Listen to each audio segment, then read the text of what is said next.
안녕하세요. 다정한 남각정 다락방TV입니다. 오늘도 저의 다락을 찾아주셔서 감사드리고요.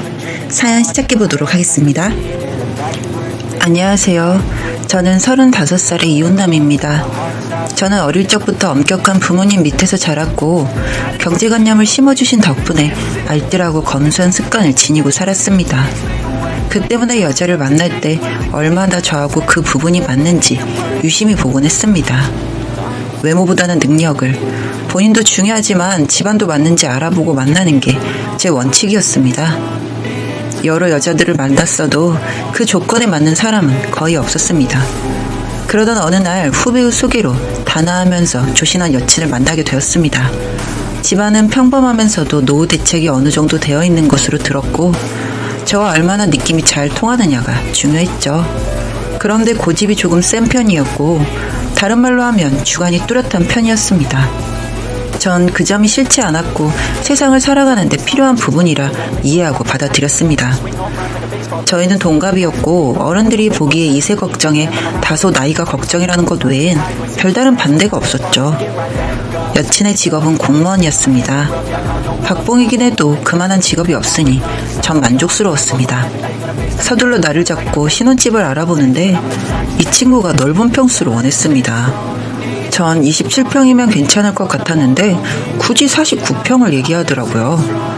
그렇다고 집값을 보태거나 그런 것도 아니었습니다.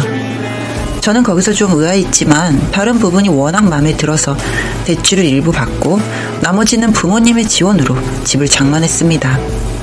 그런데 신혼여행을 다녀온 후로는 각자 번 돈으로 생활을 하자는 겁니다. 어찌 보면 요즘 시대에 그럴 수도 있지 싶었는데 전 조금 고민이 되었습니다. 전 그래픽 디자이너였고 프리랜서라 수입이 일정치 않은 점이 걱정이 되었죠. 아내는 자신이 알아서 할 테니 염려 말라는 겁니다. 일단 결혼도 했고 전 아내를 믿었기 때문에 그렇게 하자고 각서까지 썼습니다. 둘이 합쳐서 500만 원 남짓의 수입이 있었으니 크게 문제가 될 거라는 상상은 해본 적도 없었죠.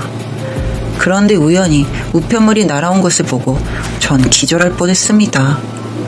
아내는 결혼 전부터 주식 투자로 마이너스 통장빚을 5천만 원가량 가지고 있었는데 갱신하라고 은행에서 통지서가 온 것이었죠. 무슨 용도로 썼길래 이렇게 빚이 많냐고 물었더니 아내는 화를 내면서 남의 우편물을 왜 보냐고 실망스럽다는 겁니다. 전 정말 황당했습니다. 실망은 제가 해야 하는 것 아닌가요? 이 일 하나로 아내는 짐을 챙겨 친정에 가 있겠다고 하는 겁니다. 전 며칠로 데리러 갈 요량으로 며칠 쉬다 오라고 했습니다. 하지만 저도 마음속에 뭔지 모를 응어리가 생기기 시작했어요. 점점 더 의심이 커지기 시작한 거죠. 아내가 집을 비운 후 침실을 정리하다가 침대 밑에 뭔가 손잡이가 보이는 거였어요. 이게 뭔가 하고 꺼내보니 택도 떼지 않은 명품 가방이 줄줄 나오는 거였습니다. 더스트백까지 고스란히 있는 한정판 제품으로 보였고 진품이라면 가방 서너 개가 몇 천만 원은 훌쩍 넘는 가격이었죠. 아내와 얘기를 하면 또 싸움이 될까봐 일단은 꾹 참고 데리러 갔습니다. 퇴근하고 힘들었는지 처남하고 맥주를 마시고 있더군요. 매형도 한잔하라는 얘기에 저도 같이 술을 마셨습니다. 아내는 취기가 돌았는지 이런 남자였으면 결혼 안 했을 거라면서 저를 원색적으로 비난했습니다. 쪼잔하고 밴댕이 속을딱지라는 둥. 처음엔 호인인 줄 알았는데 알고 보니 속았다고 옹옹 우는 겁니다. 처남은 당황해서 누나가 취한 것 같은데 얼른 데리고 가라고 해서 저희는 택시를 타고 집에 오는 길에 놀이터에 앉아 얘기를 좀 하자고 했습니다. 저는 우리 이제 신혼인데 이러지 말자. 원하는 게 뭐냐? 직장에서 힘든 일이라도 있는 거냐? 하면서 얘기를 들어주었죠. 그런데 황당한 소리를 하면서 자기는 하고 싶은 대로 살 거니까 간섭하지 말라는 겁니다. 어차피 빚도 자기가 갚을 거고 뭐가 문제냐고. 당신 돈에 10원 한 장 손 안 댈 거니까 염려 말라면서 동네가 떠나갈 정도로 고함을 질렀습니다. 전 그런 말은 하지 말라고 당부하고 앞으로 아끼며 알뜰하게 살자고 달랬습니다. 술이 많이 취한 상태라서 일단은 집에 데리고 와서 재웠습니다. 전 몹시 당황스러웠습니다. 저야말로 이런 여자인 줄 알았으면 아예 사귀지도 않았을 거고 이 상황이 더 악화될 것만 같은 불길한 예감이 들기 시작했죠. 아니나 다를까 살림을 하는 것도 엉망진창이었습니다. 냉장고에는 곰팡이 핀 식재료가 가득했고 뭐든 쓸데없이 많이 사서 먹다 남기는 방식에 전 화가 머리 끝까지 치솟았죠. 처가에서는 어땠는지 궁금할 정도로 말이죠. 결국 전 가사 도우미를 제 돈 주고 불렀습니다. 일주일에 2번 불러서 재택근무를 할 때 옆에서 지켜보았습니다.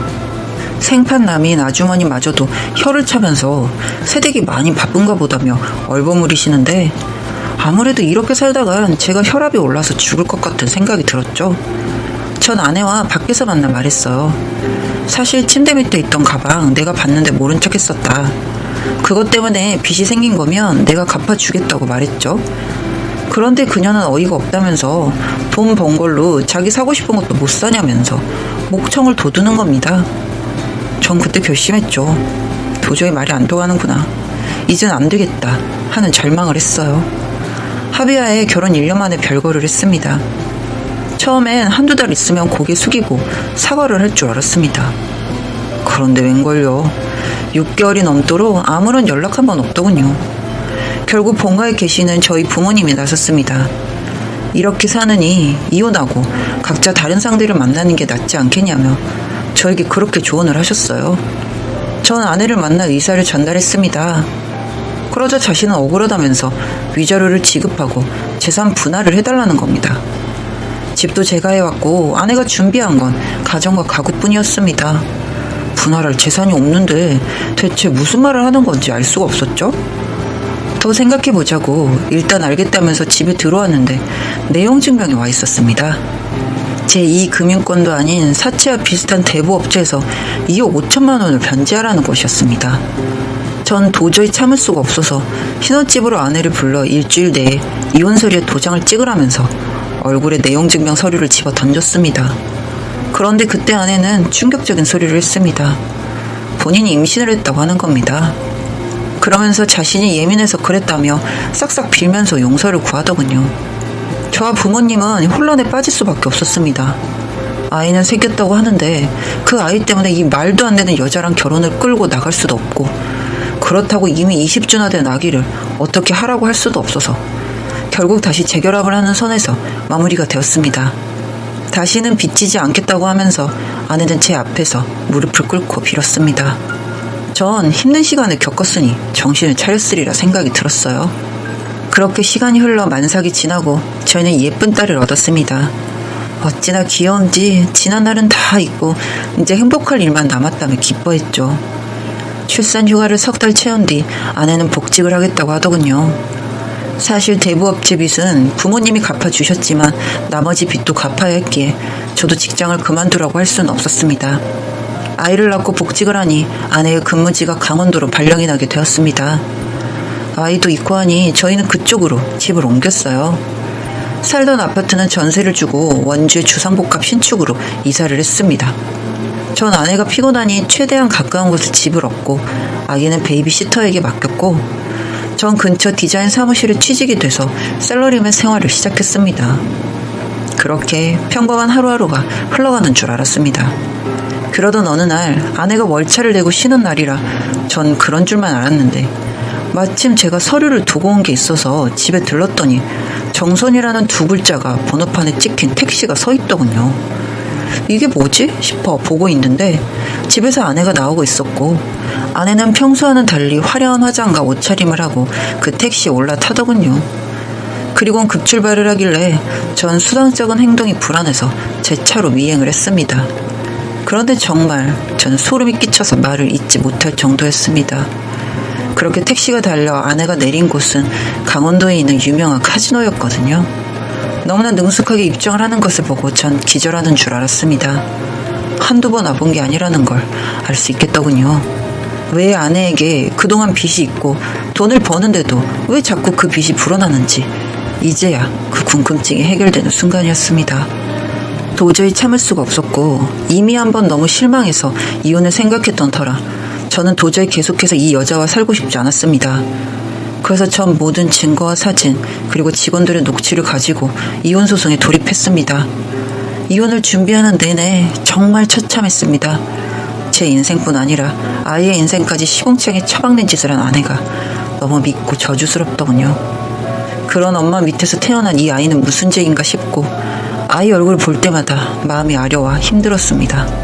쉽게 이혼 안 해줄 거라 예상은 했지만 끈질긴 여자였고 하지만 전 당연히 승소를 했습니다. 누가 봐도 혼인 파탄 사유는 아내에게 있었으니까요. 제 앞에서 정말 오만 꼴을 다 보이고 바닥까지 보인 아내는 빌고 빌었지만 친권과 양육권까지도 싹 다 제가 가지고 왔습니다. 지나온 세월을 생각하니 평범했던 제 인생이 왜 이렇게 시궁창이 되었나 정말 속이 상하네요. 지나온 길이 암흑 같았지만 이제는 아이를 위해 행복하게 살 겁니다. 긴 글 읽어주셔서